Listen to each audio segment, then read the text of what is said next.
we are back with Cocktails on Camera.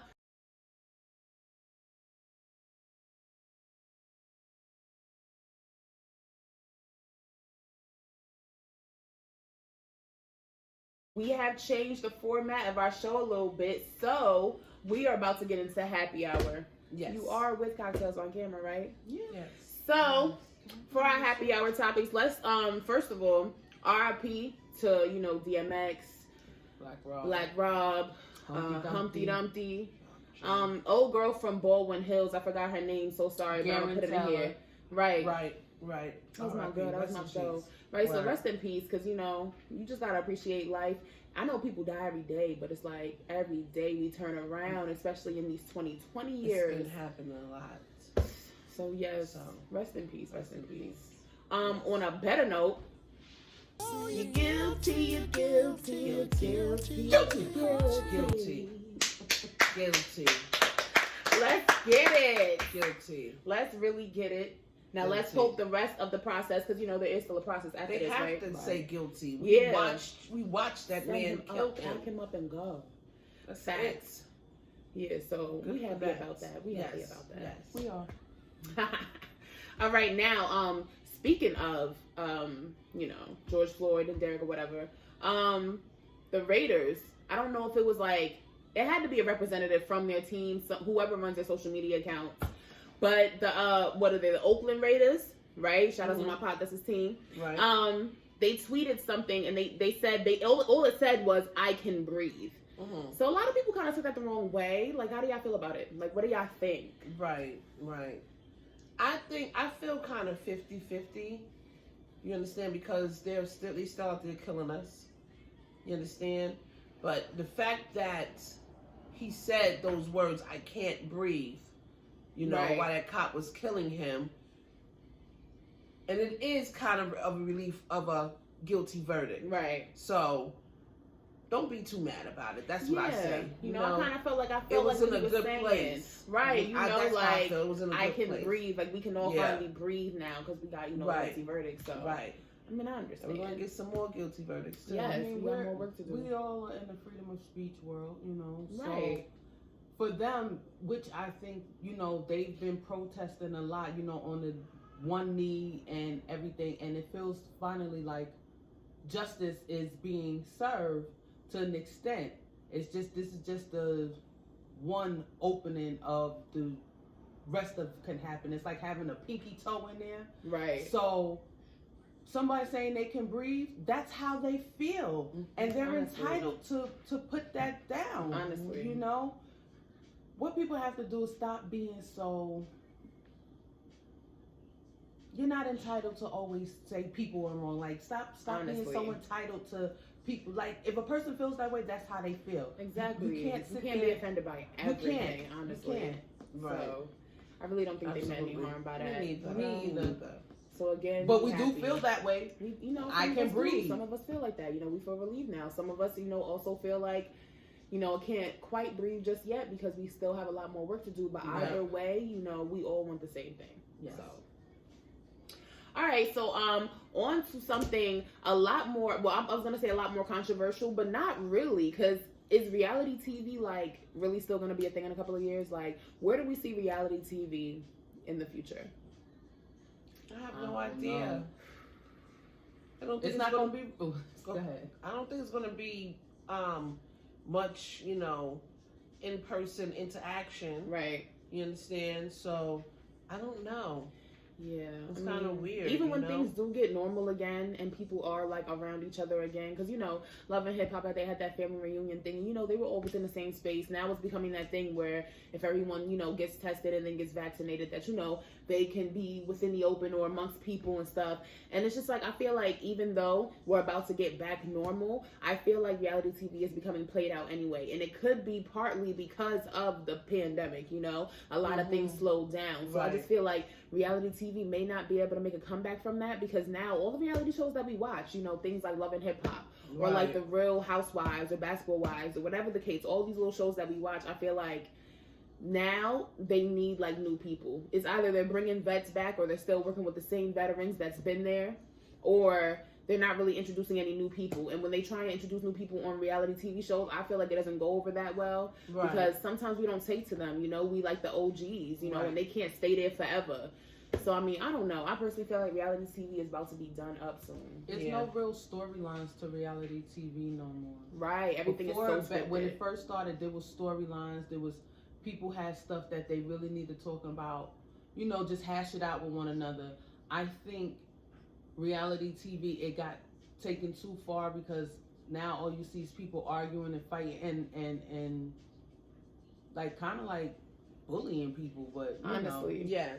it's really not giving nothing no more. Reality had became, you know, like exploitation. yeah, Honestly. You understand? So it's like, I think we've had enough of that. Speaking of reality TV, damn, double homicide.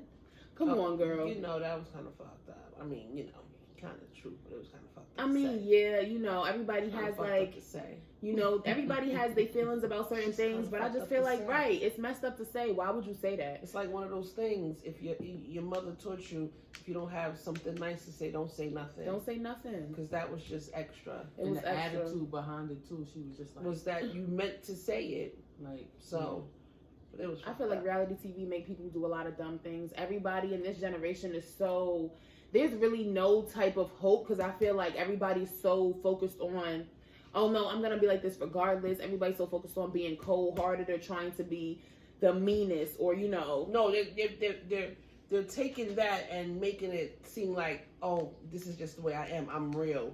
No. It's the difference between real and brutal. Exactly. yeah. Okay. Because you could be a brutally fake individual too. Thank Like you're you, just saying stuff to absolutely. say stuff out of your mouth. Exactly. But on the like, you know, talking about the other chick, the one who actually had the abortion, you know, sorry about that because you never know what people are going through. And me personally, I feel like people have the right to do what they want with their bodies, but I just feel like that's what you get for oversharing on TV. Because people are going to be brutal no matter what. You don't.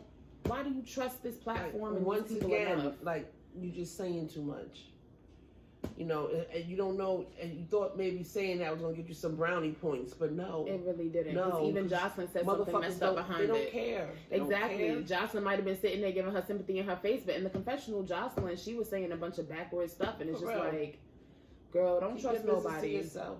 Thank you. Stop that. Thank you. Because then once you put your business out there, you're opening the door for motherfuckers to say whatever they want to say about your business. Exactly. That you put out there. So, girl, she said it, and that was it. Don't feel bad, Don't trust nobody, right? and don't trust nobody. But you know who can trust what? Amber Geiger. You can trust that you're not getting that appeal. For real. She real. wants to appeal on her. You can kick rocks. She wants to appeal on her murder conviction. Open toe shoes. No, you killed that brother For real. on some dumb shit, talking about something you thought it was your house. Not jacking none How? of that. How? Like did Even you on just the move door into the number house? is a different Thank number. you. Did you just move into the house Do that you day? not know your ABCs and 1, 2, 3s? Like Right. really? Come on. Come on, lady. Shoot. That I appeal's don't even done care up. if the doors were the same color. Word. Mm-mm. It's not like You don't a even car. live on that Thank floor. It's Right. not like a car. I can see you said a car or something like that, but a house, a whole Shit. house. And Nah. you was up in there, And even girl. the car got the doo-doo-doo-doo. Thank you. No. Come on, Ain't girl. nobody appealing that. Thank you. They And should. they better not. No, right. no, And they her bet- timing and is they won't. horrible. And her timing is horrible. Because, girl, Exactly, come on because now. we already got this guilty one. Thank you. Come on Come now. on, you Stop already it. guilty. No appeal. You did it. That's dumb. Boom. We did it for you. Boom. Bam. Appeal denied. Ah. All right, so I think it's about time we get into these drinks because we do have drinks sitting in front of us Let's open this that we want to get into. Yes. Yes. So, like, y'all want to talk about what we got? Well, let's just say this, okay? Because my sister Portia is a bartender, Mm-hmm. okay? So she gonna bust it down. Yes. Okay, so for Tanya, Yes. we have Snow on the Beach, Snow on the beach. which Let's is see. coconut milk, orange pineapples, a little cinnamon, ice. Yep. Yes. It's good. Jada has Frosty. Yes. Mm-hmm.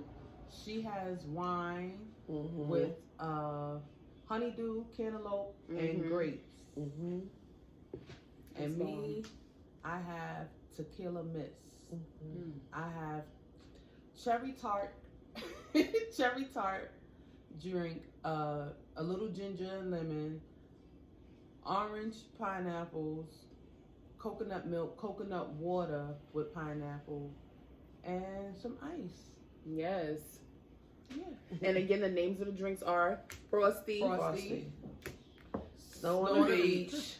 It's a Tequila Miss. I'm Yes. about to start singing this song. So we all know that open bar gets a little crazy when you go to certain events because it's just so much at your disposal.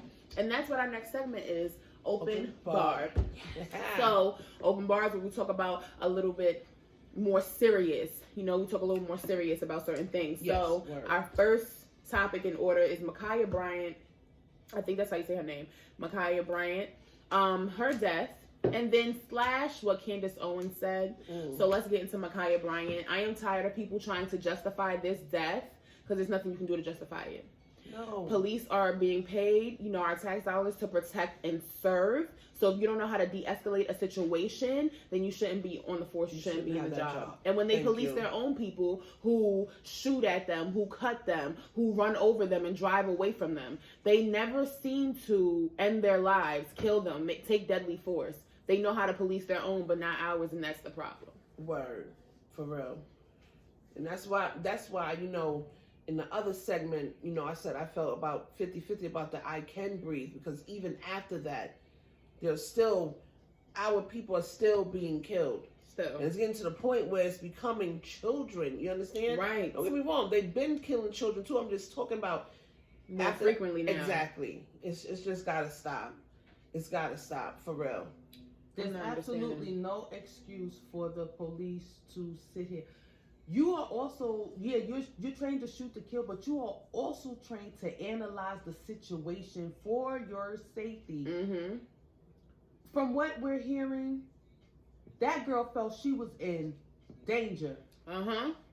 And even if you felt she was out of control and coming to attack you, you did not have to shoot her. And you know that.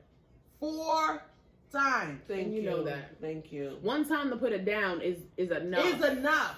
If that. But for you to even think about shooting to begin don't even with. shoot. You shooting to kill. Don't even do that. Come on now. Don't y'all still have the batons? Don't y'all have like tasers? Don't y'all have some kind of protective shield for the crazies? I know y'all do. It's like, one, you're the adult. Come 2, you have the gun. Thank you. Okay? And 3, I'm pretty sure you outweighed her. Come on now. All the way. And if she had the knife before you got there, then that means she felt scared for her life. Exactly. Yes. And was trying to protect herself. And she wasn't trying to protect herself against you. So I don't know how you felt in David saying that, oh, she tried to stab you 4 times. No, she's scared. Exactly. And she is still a child. Come on now. Has she seen the gun? I'm pretty sure. Like many people, many black people that have lost their lives to gun violence by the police, I'm pretty sure had they seen the gun, they would have stood down. It's not okay. She would have stood down. She was not going to kill or tremendously hurt anybody. Because from what I saw in the video, because if a lot of people are paying attention to her with the knife, this, that, and the third, so quick, which is disgusting, by the way, my black people, so quick to want to justify her death, is not justifiable. But in the video, what it looked like to me, as the police officer was walking up on his dash cam, it looked like a young man had ran from the corner and he was kicking somebody that was already on the ground. Right. So what it gave me, those two were fighting. He's kicking her on the ground. Ma'Khia, she's over here tussling with this girl. What it looked like was it was a regular fight. And she might have been outnumbered. She might have been at risk of being jumped. Whatever the case was, it looked like she was just straight defending herself. Right. Now, from the angle, it looked like she had one up on the girl and she was chasing the girl. But my thing is, if she felt like she was in danger and she had to defend herself, what is wrong with that? And how does that call for her being killed? It doesn't. Shot down like because nothing. You don't know what happened before the fuck you got and there. And didn't she call the police, if I'm not mistaken?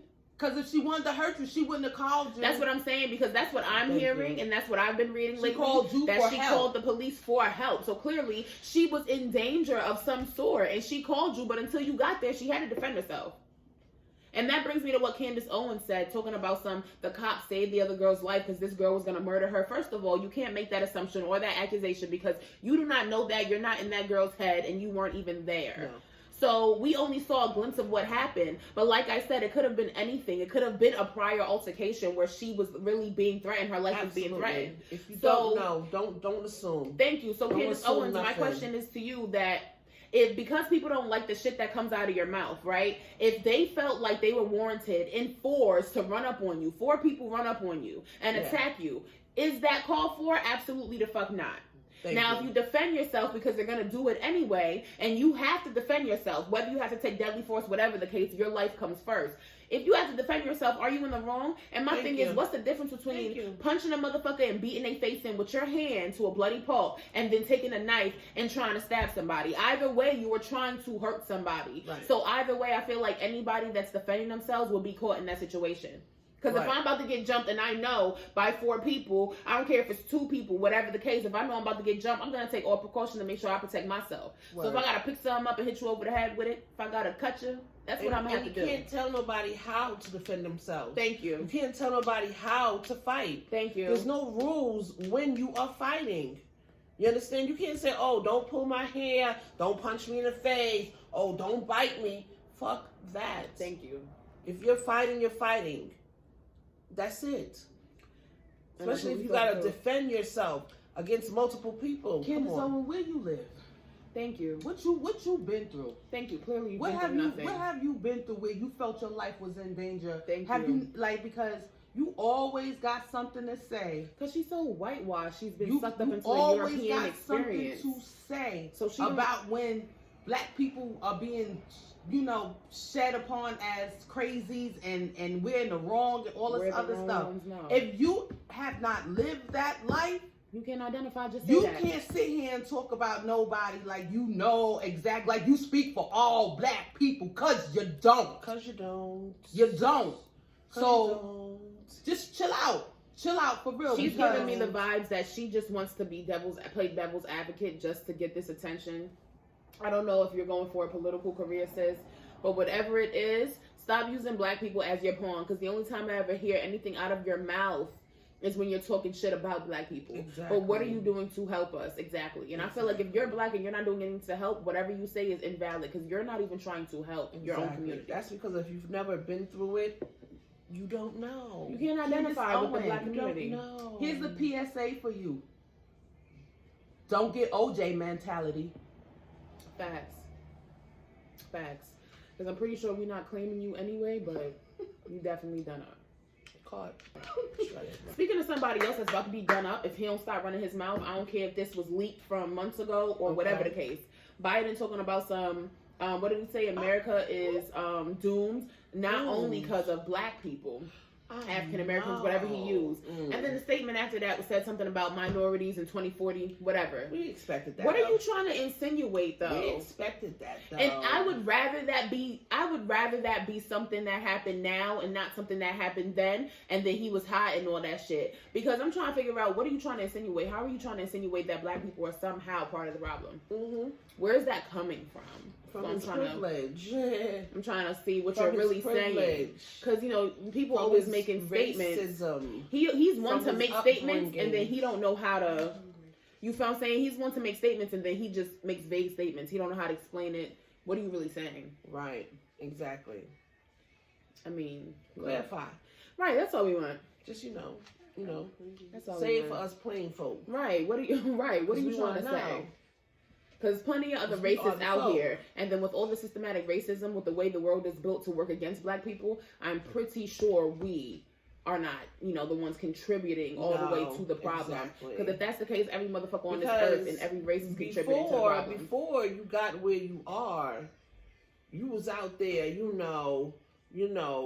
hugging black people and saying, I'm on your side. I'm gonna help you out. Which we knew it was bullshit. Trying to get these votes. Black people ain't stupid. Definitely not. We ain't stupid. I mean, given who you was running up against, but we ain't stupid. Honestly. So, next time you give your speech, clarify it in there. Thank you. Just say what you mean. Kamala, talk to your boy. Oh, there we go. Better get him. PSA, talk to your boy. Before we do, because we gonna hurt his feelings. We gonna hurt his feelings. She gonna be like, Joe, what are you saying, Joe? They saw what you said. Yes, they did. You better tell him. Tell him. Get him, girl. Sister, get him. Okay. Now, who needs to be got, though, is these new hairstylists out here. Okay. I don't really know what y'all are doing, but y'all not making sure hair is being taken care of. And that is what hairstylists are. That's what they do. They take care of hair. That's why people take out of their time and take out of their bank account to come see you, because you're supposed to take care of hair. That's what you do. So all this, oh, my prices start at $400. You do understand that, especially when it comes to black women, that, you know, it's not, I'm not going to be dramatic and say it's in our blood, but, you know, it falls in line with our culture for us to learn how to do our own hair. So if I can learn how to do my own hair, I'm damn sure not paying you $400 for you to put it in for me. I'm sorry. And then a lot of the times they don't be wanting to do nothing. Come with this braided already. Come with it washed already. Come with it sewed the fuck in already. Your hair. And I'll just curl it. It just be too much. Like, when are y'all gonna start taking care of hair? And then I feel like, where's a lot of the natural hairstylists too? Like, when are y'all gonna start taking care of actual hair? Y'all just putting in lace fronts and not worried about nobody edges, nobody roots, nobody scalp. That's true. I have to agree. The last stylist I went to, you know, asked me if I purchased a closure piece. I was like, no. And she was like, oh, because, you know, I do the closure pieces. Okay, so what am I supposed to do now? What are we going to do about it now? Because I don't have one. Yeah, because, you know, when I do it, you know, when you do it regular, it just makes it look wiggy. Look, girl, I don't need the explanations. What you going to do about it now? You're just trying to do what you want to do. What's easier for you? Because can you sew the hair without the closure piece, or you need a closure piece? That's what you're telling me. So she had a closure piece, and she sewed it in my hair. And that's so and it wasn't even extra. And that's so because it couldn't have been, because I wouldn't have had it. Okay, thank you. That's so corny to me, because it's like you can only and honestly, that's the difference between new school and old school hairstylists. Because old school hairstylists know how to do a lot of shit from scratch on their own, know how to do shit authentically. Right. A lot of the new hairstylists don't even take the time to. And I know a lot of young hairstylists that I actually know can do like good hair, and they do their shit from scratch. You know, they actually take care of your hair and shit. But a lot of new school stylists are just focused on how the shit looks after. Right, because I know before, my hairstylist, when I got my hair done before this, you know, she sewed my hair straight in. She didn't need no closure piece, no nothing, boom, boom, boom, and she did a good job. So, there's a difference. It is. That was Crystal. I ain't want to call her Sorry, y'all. Oh, Mimi did my hair good, too. Yeah, it was her homegirl Mimi that did my hair. Girl, she did my hair good too. No. Yeah, she did my hair good. I can't be going to Mimi because every time I go to her, she convinced me to cut my hair. We gonna put Mimi's information down in the link. Right. Talk about it. So pro-life versus pro-choice. Me personally, I'm pro-choice because pro-choice includes pro-life. Pro-life is the only option cutting anything else out. Pro-life is basically trying to tell women what they can and cannot do for themselves. I personally feel like if you're pro-life, ask yourself these questions. What do you do when a baby is brought into this world and they're tortured or mistreated or not loved because the person bringing them into this world wasn't prepared? And they had the option to choose. And I feel like when you give a person an open option, so giving them the pro-choice option to do what they want to do, there's no way that they cannot take responsibility for the fucked up shit that's going on. Because they had a choice to do what they had to do, get rid of their baby, or give it up for adoption, or keep it, you know? But people that are forced to go pro-life and not have choices, I feel like in that sense, the people that are forcing them to make that choice of keeping that child, you should be responsible. You should be held responsible for anything fucked up that happens because you're not there around to help this person take care of this baby after. You don't know what that person's going through. Some people come in knowing that they're not mentally prepared and knowing that they're going to neglect, hurt, and not love their baby. And for you to be trying to force them to have the baby any fucking way and then after that say, oh, well, it's your responsibility. Some people come in already knowing they're not going to be responsible, and some people rebel because you're trying to tell them they have to have a fucking baby. I feel like make it pro-choice and let people do what they want to do with their own bodies.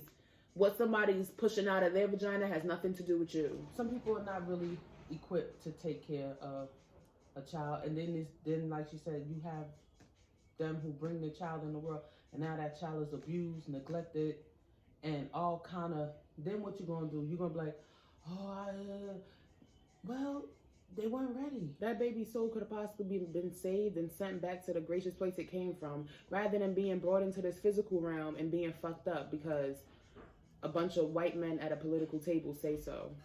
Yeah, because I'm pro-choice. Right. Because listen, even when you work at a job, there's some things that your boss may tell you to do, and you don't want to do, or they tell you, oh, you can't take this day off, and you be like, well, I'm gonna do it anyway. Right. You're being told to do something that you don't want to do, and then ultimately, if you feel like you don't want to do it, then you don't do it. You're not gonna do it. It's the same thing with pro-choice. Exactly. That is a woman's body. She gets to choose what happens with it. Right. That's just point blank period. You understand? What if it was like, oh, every time a man hit fucking 30, they gotta get a vasectomy. If you don't want to have one, why would you do it? And that's your body, so why would you do it? Come on now. What if they made it so that men can't get vasectomies and they can still produce children? Thank you. It's like, and then what would you do? And that also shows the whole sexist part of it, because it's the same thing. That's what it should be then. Let's rock that out. Right. If you want these women to have babies, then make men get their shit set. Right. Make them keep having babies. Them. You want to be 6 to 7 having a baby, which they can do that. Fuck that. Right, you better now, stop. So you better stop think about it. Bullshit. Please stand up. Please stand up. Yes. All right, so I think that concludes our 4th episode of Cocktails on Camera. Hope y'all enjoyed our cocktails on camera. I ain't got no more, but woo!